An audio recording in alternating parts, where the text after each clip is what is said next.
6:37. Saludamos al doctor Rodrigo Andrés Cordero, presidente de la Cámara de Industrias, Producción y Empleo en la provincia de El Azuay. Rodrigo, muy buenos días. Hace muy pocos días asistíamos a un importante acto en la ciudad de Cuenca, cuando la Cámara cumplía 87 años, y en un discurso de orden, usted evidenció la situación de decrecimiento del país, utilizando cifras. El país había crecido teóricamente apenas un 4% en una década, pero considerando otros indicadores como el crecimiento poblacional, en realidad el resultado era una caída del 9%, prácticamente un 10% de la economía ecuatoriana. Es decir, que vamos para atrás. Quisiéramos en esta mañana realizar un breve balance de lo que ha significado el gobierno de Guillermo Lasso para Cuenca, la provincia de El Azuay y la región, y las expectativas que genera un nuevo gobierno. Bienvenido. Muy buenos días, Gustavo, Rosana y a los apreciados radioescuchas. Efectivamente, las cifras demuestran que en un periodo que analizamos nosotros, comprendido entre los dos censos, entre el censo de 2010 y el que se realizó a fines del 2022 y comienzos del 2023, Ecuador no había crecido. Realmente los ecuatorianos, a la vuelta de 12 años, somos 10% más pobres. Y eso se da porque no existe crecimiento económico. En la administración de Lasso tampoco ha existido, la tendencia ha continuado. Por supuesto que entre las administraciones de Moreno y de Lasso hubo un fenómeno lamentablemente no predecible, que fue la pandemia, y que tuvo un impacto enorme en la producción y el empleo. Pero si usted analiza un periodo largo de 12 años, el impacto total en el Ecuador es que hemos ido para atrás. Tampoco en este último periodo presidencial ha habido un cambio de tendencia.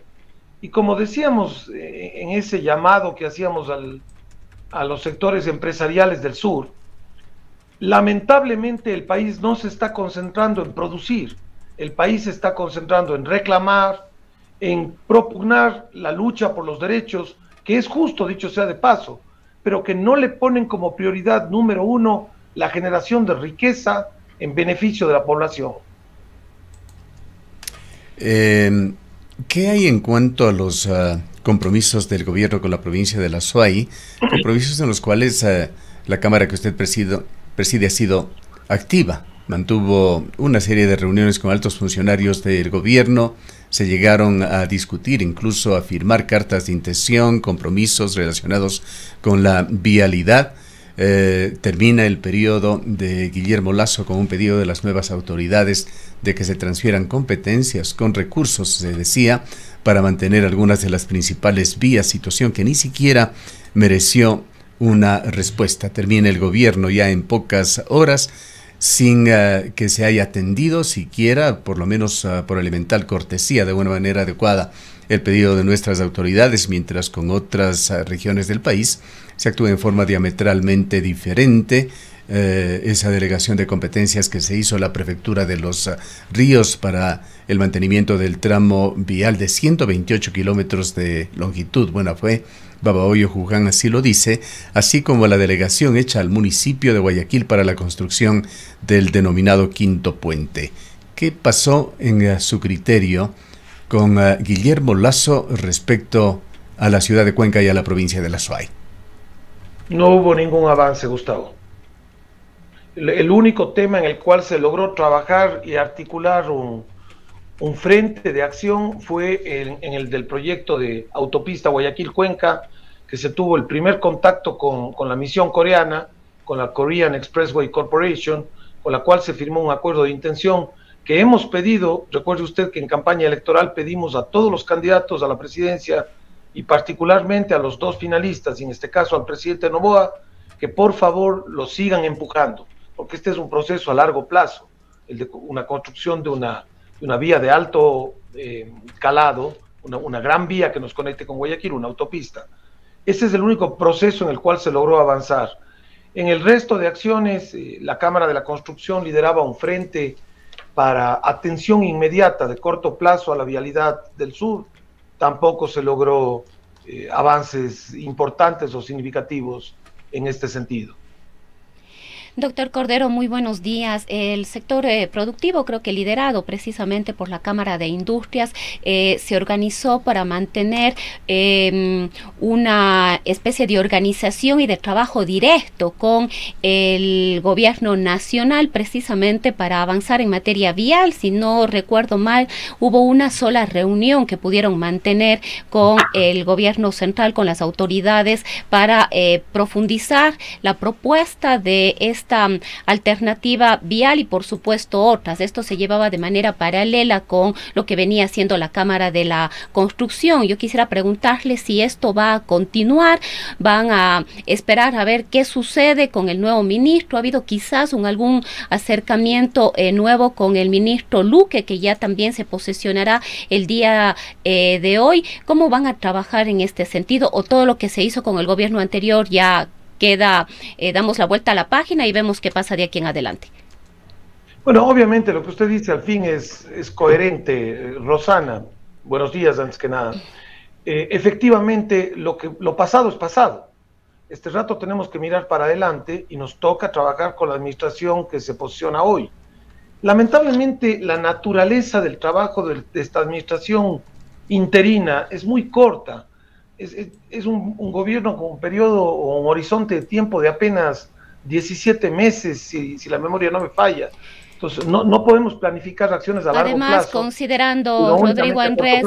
Además, Rodrigo Andrés, considerando que los tiempos en el sector público son realmente extensos para una contratación, con suerte, 6 meses, 1 año. Esa fue la principal... el principal motivo de crítica que tuvimos en el discurso que se pronunció la semana pasada en el aniversario de la Cámara. Ecuador no crece, entre otras cosas, por las enormes trabas burocráticas y trabas regulatorias con que contamos. Usted está señalando la contratación pública para obras. Efectivamente, no hay cómo construir nada. En construir una carretera, el Ecuador se puede tomar 4 años. Entonces, los horizontes de tiempo son absolutamente inmanejables. Gustavo Cardoso reseñaba hace pocos minutos que estamos próximos a que arranque la temporada invernal, agravada por el fenómeno del Niño en nuestra costa, y como usted sabe, la temporada invernal de la costa afecta seriamente al sur, porque todas las vías son justamente hacia la costa, ¿no? La Durán-Tambo, la Moyeturo-Naranjal, la Girón-Pasaje, y todas esas vías se ven afectadas por ese efecto climático. Me pregunto, ¿cómo podremos tener mantenimiento de corto plazo con ese esquema perverso de contratación pública? Quisiera pedirle, Rodrigo, elaborar también en una de las ideas que usted planteó en ese importante foro, el aniversario de la Cámara, cuando de alguna manera ponía en entredicho el sistema constitucional garantista del Estado ecuatoriano, basado en un Estado social de derechos. Esencialmente le entendimos que usted cuestionaba de que por el hecho de que estén todos estos derechos, este garantismo en la Constitución o en las leyes, estos no se cumplen si es que no hay las condiciones para hacerlo. Recordando aquella situación que hace muchos años, lo cuentan como anécdota, se dio en la empresa Etapa cuando decidió en un momento dado declarar que el agua potable en la ciudad de Cuenca, agua entubada en ese momento, era potable. En todo caso, usted ha contrastado esta situación que viene de la Constitución de Montecristi con lo que se daría por la economía y la sociedad de mercado, es decir, regida por las leyes del mercado. En otras palabras, por bonito que sea el texto constitucional, por atractivo para tener equidad social, sin dinero en la caja fiscal, con presupuestos desfinanciados y de una forma tan brutal como esta hora se habla, y vamos a tener más adelante datos sobre estos, de que Lazo deja con un presupuesto desfinanciado por lo menos en $5.000 millones, quienes dicen cifras más altas, el agujero fiscal, pues termina todo esto siendo una ilusión y un engaño para los habitantes. Nos gustaría elaborar un poco más sus ideas sobre este tema. Efectivamente necesitamos un lavado de verdad, Gustavo. Pongamos un ejemplo muy simple. Papá y mamá trabajan, tienen sus salarios, tienen 2, 3 hijos y quieren para sus hijos y para su vida familiar lo mejor. quieren alcanzar buena educación para sus hijos, un buen nivel de salud, tener seguridad de que papá y mamá van a tener jubilación cuando pasen los días de trabajo activo.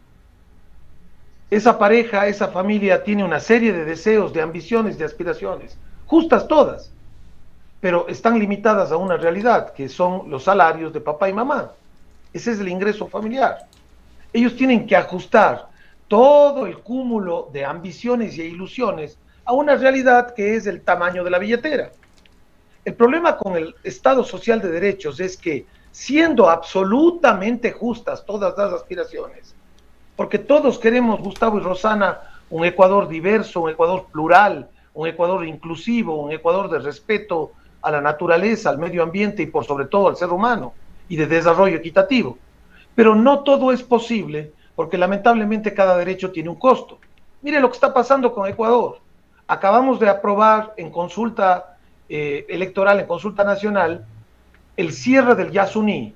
Solamente cerrar los pozos, taparlos, para que no siga fluyendo el petróleo y no haya no se riegue el crudo en la Amazonía, que es justamente lo que se trata de impedir, tiene un costo de varios cientos de millones de dólares. ¿De dónde vamos a sacar ese dinero si el Ecuador no tiene plata? Entonces regresa el gobierno a la Corte Constitucional y le pregunta: señores de la Corte Constitucional, ustedes aprobaron esta consulta, el pueblo en referéndum o en consulta popular así lo aprobó, ahora ¿con qué pago? Seguramente la Corte Constitucional le va a devolver y le va a decir, al igual que a papá y mamá: no sé, usted vea cómo financia eso, usted se ha puesto esos límites, el pueblo aprobó, ahora usted tiene que ver de dónde saca la plata. Pero el problema del país es que no hay fuentes de recursos, el financiamiento externo está cerrado, porque hemos llegado a un nivel de endeudamiento muy alto. El endeudamiento interno tampoco es posible. Nos queda la tributación, pero la tributación tiene un límite también, porque la tributación, cuando empieza a ser confiscatoria o asfixiante para los aparatos productivos, simplemente ahuyenta la producción. Entonces nos topamos con una realidad. Como les decía, necesitamos un baño de verdad. ¿Hasta dónde es posible seguir avanzando en derechos sin sacrificar el crecimiento de otros sectores? Le pregunto nuevamente a todos los que nos escuchan: ¿cómo vamos a pagar el cierre del Yasuní? ¿Con qué plata? Para empezar, tenemos un decrecimiento del ingreso petrolero por cerrar justamente el Yasuní. Los recursos petroleros están comprometidos, los tributos han bajado este año porque la actividad económica está bajando.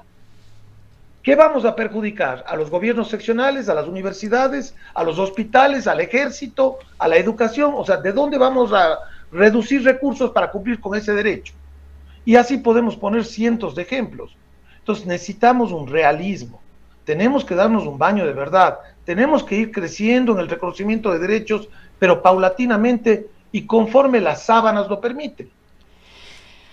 Doctor Cordero, justamente en medio de toda esta crisis, el primer paso, la primera decisión que ha anunciado el presidente Noboa es decretar primero el estado de excepción en el país para poder enviar estos dos decretos económicos urgentes, uno en materia tributaria, reformas tributarias, y el otro en materia energética. Se conoce poco, más allá de lo que el propio presidente ha dicho: generación de empleo, quizás reducción más bien de tributos para motivar al sector a contrataciones nuevas, en fin.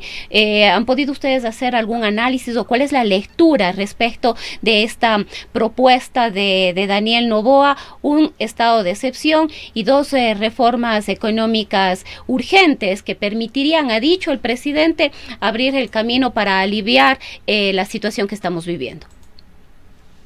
No tengo conocimiento, Rosana, de una propuesta en concreto. Sé solamente lo que ha reseñado el propio presidente en cortas declaraciones de prensa que ha dado, y también la confirmación de ello que dio la asambleísta Pierina Correa el día de ayer, pero desconozco el contenido de un proyecto de ley. Es necesario, pero ¿consideran ustedes un proyecto de reforma tributaria con el carácter de urgente en este momento, es decir, apenas entrado el gobierno, y de reforma energética también?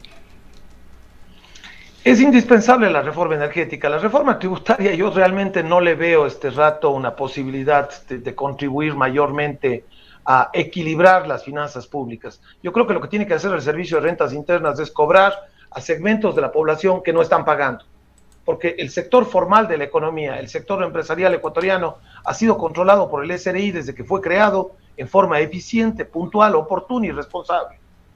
Pero hay una vasta parte de la población que no está tributando y esa parte debería ser incorporada a la base de contribuyentes. Para eso no hace falta una reforma. En lo que tiene que ver con el sector energético, sí. Realmente tenemos este rato una situación de embudo. Tenemos una crisis energética evidente, se lo está yendo a la luz todos los días. Pero el Estado no ha invertido porque el modelo estatal de inversión estaba mal planteado. Recordemos por el momento que el sistema de inversión, en la forma en la que está organizado el sistema de inversión de proyectos eléctricos en el sector público, no permite que el Estado recupere la inversión de capital que ha realizado para poder generar nuevos proyectos. En estas circunstancias, el sector privado está llamado también o está motivado a invertir en el sector hidroeléctrico, principalmente hidroeléctrico, aunque también hay proyectos que se están pensando de energía fotovoltaica o eólica. Pero lamentablemente, tal y como está conceptualizado este rato el marco regulatorio del sector energético, no incentiva la incorporación de nuevos proyectos por parte del sector privado. Es tremendamente cerrado y además obliga a que el privado que invierte en energía no tenga seguridad de que esa inversión en energía va a revertir en alimentación, por ejemplo, a sectores productivos. Bien, yo quisiera volver al tema de la situación fiscal que se vive en el país. Usted señalaba como algo inexplicable de alguna manera de que Ecuador haya votado por el cierre de los pozos petroleros en el Yasuní, pero y estos altos costos que genera el cierre. Pero esos costos debían haber estado considerados dentro de un proyecto. Estos tenían que realizarse tarde o temprano. Se los ha hecho temprano por una decisión en consulta popular, pero eventualmente se iba a agotar ese petróleo allí, iba a dejar de ser rentable y tenía que cerrárselo y hacerlo responsablemente. Y eso es parte de la historia del país, de ese extractivismo que se lo hace sin una previsión, dejando un cheque en blanco al futuro para que nadie se responsabilice, como sucedió en el caso Chevron, caso tan bullado que aún no concluye. Recordamos que una ex asambleísta de aquí, de la provincia de la Suay, Gloria Astudillo, manejaba en el Parlamento un proyecto de responsabilidad a perpetuidad, refiriéndose sobre todo al tema minero. Estamos viendo que un gigantesco proyecto inaccesible. Intentamos varias veces visitar y obtener una autorización como ministro de Energía que nos ofreció. Hoy termina su gestión también, por tanto esta visita nunca se hará. Pero hemos visto a través de reportajes de otros medios de comunicación como Plan B o la revista Vistazo, esas gigantescas relaveras que están quedando acá, cercanamente en la provincia de Zamora, relaveras para la posteridad. Dice la empresa minera que se están haciendo para que sean indestructibles, eso solamente el tiempo lo dirá. Pero Ecuador no está en estos proyectos extractivistas considerando costos de reparación ambiental. Estos quedan para el país y de acuerdo con los expertos son gigantescos. Entonces es parte también de estas políticas del gobierno de Guillermo Lasso. Sé que la Cámara impulsa los proyectos mineros, la Cámara de la Minería, las empresas mineras son parte incluso de la Cámara de Industrias, pero ¿qué reflexiones tienen que hacerse sobre este tema de la responsabilidad con la que tienen que hacerse estos proyectos? Aquí en la provincia de La Suay hay algunos muy controversiales como el de Quimsacocha que amenazan directamente a las fuentes de agua. Mire, no puede haber actividad extractivista ni actividad productiva que no cumpla con estándares de protección al medio ambiente, en términos generales. O sea, eso tiene que ser una regla, Gustavo, Rosana y Radio Escuchas. En la actividad de que se trate, en la actividad petrolera, bien sea que explote un particular o así lo haga el Estado, porque también hemos tenido problemas de contaminación ambiental serios con Petroecuador. El problema es que se cumplan con estándares de protección al medio ambiente ilimitados en el tiempo, estoy de acuerdo con lo que usted plantea. Y eso aplica no solo a la minería, no solo a la actividad petrolera, sino también a muchas otras actividades. Por ejemplo, este rato se cuestiona en muchos sentidos actividades agrícolas en las cuales se utilizan pesticidas o fosfatados que no son los adecuados. Entonces, el tema de protección al medio ambiente lo tenemos que analizar realizar e imponer en toda actividad productiva. ¿Cómo lograrlo? Porque leyes existen, pero no se las cumple en Ecuador. Mire, ahí tenemos lamentablemente una dicotomía muy compleja, Gustavo, porque la presión por la existencia de yacimientos, sobre todo hablando de la minería, provoca que exista una explotación. Y usted tiene una de dos vías, o una explotación por vías formales en las cuales un Estado al cual hay que ir robusteciendo en sus controles efectivamente realiza una labor de supervisión y control, o por otro lado usted tiene una explotación informal en la cual no hay ni Dios ni ley. Pero eso se está dando. O sea, creo que tenemos ejemplos de larga data en el Ecuador como Nambija o Buenos Aires, en el que el desorden, en el que el absoluto irrespeto al medio ambiente, nadie ha protestado, nos hemos hecho de la vista gorda. Es fácil protestar cuando usted tiene un esquema formal. Lo que debemos hacer como Estado es robustecer el esquema formal para que se dé una explotación absolutamente coherente con el medio ambiente. Doctor Cordero, en otro tema, como Cámara de Industrias han emitido también ustedes un comunicado ante esta decisión del Gobierno Nacional a pocos días de irse a través del Ministerio de Energía, la eliminación del subsidio eléctrico para el sector industrial, si no me equivoco, es de esta tarifa diferenciada a la que tenían acceso, un beneficio para el consumo energético en horas de la noche y la madrugada, entre las 22 horas y 5 de la mañana, me parece. Esto ustedes han dicho que afecta seriamente al sector industrial. Hemos podido dialogar aquí con otros expertos también y han dicho que son medidas que ya debieron haberse tomado hace rato, mucho más ahora considerando la situación actual que atraviesa el país, esta crisis económica. Coméntenos, por favor. Mire, no existe ningún subsidio, Rosana. Quien sostenga que existe un subsidio comete un error. Y déjeme explicarle. La producción eléctrica en los países se da en forma continua. Déjeme explicar de una manera mucho más didáctica. Pensemos por un momento en las centrales que tenemos en nuestra provincia de Azuay, en el complejo entre Azuay, Cañar y Morona, Santiago, el complejo del río Paute, ¿no?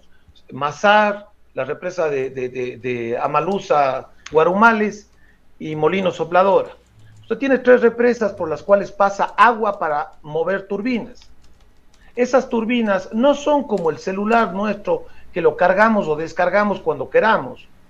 Las turbinas no son como el interruptor de un dormitorio o la lámpara de velador que la prendemos o apagamos a nuestro antojo. Las turbinas son aparatos de generación eléctrica extremadamente complejos que no se los puede prender y apagar en el momento en que uno quiera. ¿En qué implica esto? Que mientras la turbina está activada sigue generando energía eléctrica. En todo el mundo ocurre que el mayor consumo de energía eléctrica se da al fin del día hasta que los seres humanos nos acostamos a dormir. Eso se conoce como el horario pico. En el Ecuador, entre las 18 y las 22 horas, 6 de la tarde y 10 de la noche, es el mayor consumo. Si en esas horas de mayor consumo también se da el consumo industrial, que es altamente demandante de energía eléctrica, usted tiene una situación de altísimo pico, de altísima demanda, y pasada las 10 de la noche cae la demanda, pero se sigue generando energía eléctrica. Y esa energía eléctrica se desperdicia, porque no existe forma de guardar la energía eléctrica. Ninguno de los técnicos a quienes he escuchado, sobre todo a quien habló el día de ayer en Antena 1, explicó esa realidad, el hecho de que en la madrugada se produce una luz que se está derrochando. ¿Qué hacen los estados entonces para tratar de compensar eso? Invitan al sector productivo a que mude su producción a los horarios de baja demanda. En este caso, el horario entre 10 de la noche y 8 de la mañana, el horario de madrugada. Pero obviamente que el sector productivo tiene que organizar actividades de producción en horas extremadamente duras para su personal y muy difíciles de organizar. No digamos ahora que inclusive existe circunstancias apremiantes y delicadas como la delincuencia. Usted sabe que el trabajador que labora en horas nocturnas tiene por ley un recargo, pero aparte del recargo tiene una realidad dura. Trabajar en la noche no es lo mismo que trabajar en el día. A todos nos gusta trabajar con la luz del sol, y trabajar durante la noche tiene también otras vicisitudes y dificultades. Entonces los países lo que hacen es organizan el horario de producción industrial en horas de la madrugada para aprovechar ese excedente de energía que se iba a desperdiciar y se da algún tipo de compensación para que el sector productivo pueda organizarse esas horas. Eso lo ha hecho no solamente el Ecuador, lo ha hecho una centena de países. Entonces, indicar que existe un subsidio es absolutamente falso. Bien, yo le haría para ayudar a una producción. Una observación. Sí, yo le haría una observación allí, Rodrigo. Es cierto que la energía eléctrica no puede almacenarse como tal. Hay posibilidades, sin embargo, de alguna manera transformarla en energía mecánica o en energía química, pero por supuesto no es lo más eficiente aún. Pero lo que sí se puede es una central hidroeléctrica, que es la principal fuente generadora de aquí de Ecuador, es manejar esas esclusas. Hay varias turbinas que funcionan en una planta generadora y estas pueden producir solamente una o varias de ellas, controlar los niveles de estas presas, máxime en una época como esta época de estiaje, es decir, sí es controlable, no es un grifo abierto que si es que que no se lo puede cerrar, sí es posible de controlar en alguna medida. No confundamos apagar turbinas en forma general para disminuir la carga, que es lo que está ocurriendo con el racionamiento. Sí, pero permítame explicarle, porque estamos confundiendo dos conceptos distintos. Cuando usted no tiene caudal, como está ocurriendo ahora, porque el río está sin agua, ¿no es cierto? Usted tiene que apagar turbinas, pero está apagada todo el día. Pero cuando usted tiene agua, no puede usted prender y apagar la turbina en el mismo día varias veces. No puede usted activar la turbina a las 8 de la mañana y apagarla a las 10 de la noche. Las turbinas son extremadamente delicadas, se dañan. Usted sí puede hacer un racionamiento general, como ocurre en épocas de estiaje, pero no confundamos eso con el horario industrial. Estamos mezclando dos conceptos que coinciden con una crisis de racionamiento eléctrico. Pero déjeme terminar una idea, Gustavo. Si el gobierno del presidente Noboa, porque todavía eso está para conocimiento de la agencia de regulación, la propuesta absolutamente inoportuna del ministro Santos Alvite, si el gobierno toma la decisión de quitar la tarifa reducida que tenía el sector industrial entre 10 de la noche y 8 de la mañana, ¿sabe lo que va a ocurrir? Que el sector industrial va a pasar a producir en horario pico. Entonces vamos a incrementar el problema que tenemos este rato en el Ecuador. Es decir, vamos a producir entre 5 de la tarde y 10 de la noche. Y ahí sí va a haber mucho más apagones en los sectores residenciales. Entonces es absurdo pensar que debemos migrar esa producción que está en la madrugada a las horas de mayor congestión. Ya. El problema es que estamos mezclando dos problemas. Lo que estamos de acuerdo es que son problemas técnicos complejos y por supuesto pueden haber visiones y visiones diferentes sobre esto. En todo caso, lo que decía Luis Hidalgo el día de ayer en la entrevista a la cual usted ha hecho alusión es de que efectivamente en el caso Ecuacorrientes, de esos informes de Plan B que señalaban que los subsidios energéticos de energía eléctrica y combustibles hacia Ecuacorrientes concretamente superaban las regalías que esta empresa estaba entregando al Estado, y eso sería una aberración. No somos auditores nosotros, no somos la última palabra, pero son expresiones que hacen los expertos. Y quisiera recordarle también que en el marco del discurso al cual hemos hecho alusión, que usted lo dio la semana pasada aquí en la ciudad de Cuenca por el aniversario de la Cámara, solicitaba también que se focalicen mejor los subsidios en Ecuador. Si existe un subsidio de esa naturaleza que desconozco, pues debe ser analizado y obviamente revocado.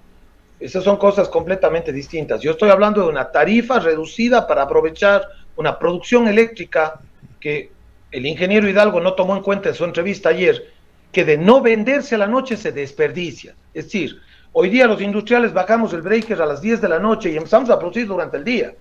Y congestionamos más la demandante carga que existe en este momento, con racionamiento y todo, y dejamos de producir a la noche. Esa luz de la noche se desperdicia, porque el agua va a seguir pasando por la 1, 2 o 3 turbinas de las 10 de Paute que están prendidas, o de las de Sopladora, o de Mazar, o de Coca-Codo. O sea, lo que quiero decir es, para que la ciudadanía nos entienda, la luz que no se ocupe en la madrugada se pierde, se desperdicia, y el agua igual se gastó.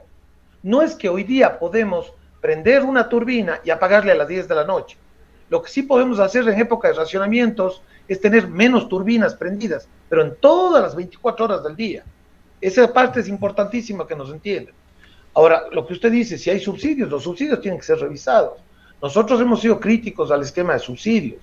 porque el esquema de subsidios en el país en general le ha costado cientos de miles de millones de dólares en los últimos 30 años al país, y eso no se ha visto reflejado en reducir las brechas de la pobreza.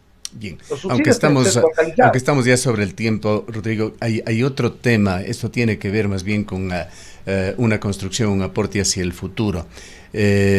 Parte también de este problema que es evidente en la provincia de la SOAY, de pasarnos quejando ante el gobierno, y por lo general ante gobiernos que hacen caso omiso, oídos sordos a lo que se dice desde acá. Usted aludía también a ciertos proyectos que han marcado de alguna manera una actitud de la provincia de la SOAY de salir adelante a pesar de la adversidad. Cuenca ha construido un sistema de agua potable, uno de los mejores en el país, ha construido hidroeléctricas históricas mucho antes de que empiecen los grandes proyectos en Ecuador, y está de por medio allí un proyecto que depende en buena medida de entidades que ventajosamente aún son de la ciudad de Cuenca, funcionan administrativamente aquí y están gerenciadas. Me refiero al proyecto Soldados Yanuncay. ¿Qué es lo que está impidiendo que este proyecto se realice? Yo creo que falta de gestión en este momento.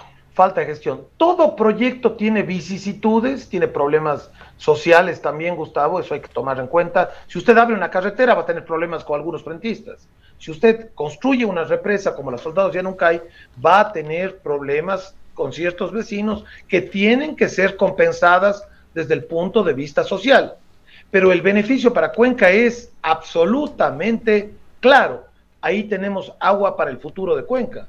Agua que permitirá garantizar el agua potable para Cuenca, agua que permitirá mejorar el regadío en esa cuenca del Yanuncay, y agua que le permitirá con toda esa masa, con ese volumen de líquido, generar energía eléctrica a Helecáustro. O nosotros hemos hecho un llamado para que esa competencia sea asumida por nuestra empresa Etapa, porque creemos que Etapa está en condiciones técnicas no solo de asumir la generación de agua potable y de regadío, sino también en un proyecto conjunto, la generación hidroeléctrica. Es justamente lo que señalaba, son decisiones que pueden tomarse localmente. En esto no tenemos que estar más allá de permisos y trámites o delegación de competencias, quizá acudiendo al gobierno nacional. Son decisiones que esencialmente debería tomarse aquí en esta urbe. Estimado Gustavo, usted reseñaba hace pocos minutos la adjudicación de una competencia vial al prefecto de la provincia de Los Ríos y la adjudicación de otra competencia vial al alcalde de Guayaquil. Pues creemos nosotros que nuestro Consejo Cantonal debe apoyar a nuestro alcalde para que reclame esa competencia y sea la empresa de los cuencanos, en este caso Etapa, la que realice ese proyecto, porque Helecáustro tiene un menú de proyectos muy amplio. Helecáustro es una empresa muy eficiente que ha logrado no solamente concretar proyectos, sino que tiene un menú de estudios de otros proyectos hidroeléctricos, eólicos y fotovoltaicos que permitirán garantizar una seguridad energética en el medio y contribuir a la seguridad energética del país. Entonces creemos que es el momento para que también nuestro gobierno municipal pueda reclamar esa competencia y hacerse cargo de esa obra que es el beneficio de esta región. Bueno, conociendo como conoce usted a los actores que han estado en este gobierno, ¿cuál considera ustedes la razón por la que el gobierno de Guillermo Lasso no le dio siquiera importancia al pedido del alcalde y del prefecto para la delegación de competencias viales? Desconozco. No sé bien cómo fue la dinámica de ese tema. Tengo entendido que alguna delegación se dio para mantenimiento de la cuenca Molleturo Naranjal, porque había equipo de la prefectura y del municipio de Cuenca realizando labores de limpieza. Algo sí hubo ahí, pero desconozco. Bien. En todo caso, le agradecemos. Debemos ya transitar a otra entrevista. Gracias por su presencia, Rodrigo. Muchas gracias, Gustavo, Rosana, y un saludo a los radioescuchas. Buenos días. Rodrigo Andrés Cordero es el presidente de la Cámara de Industrias, Producción y Empleo en la provincia de la SOAY. Son las 8:12 PM.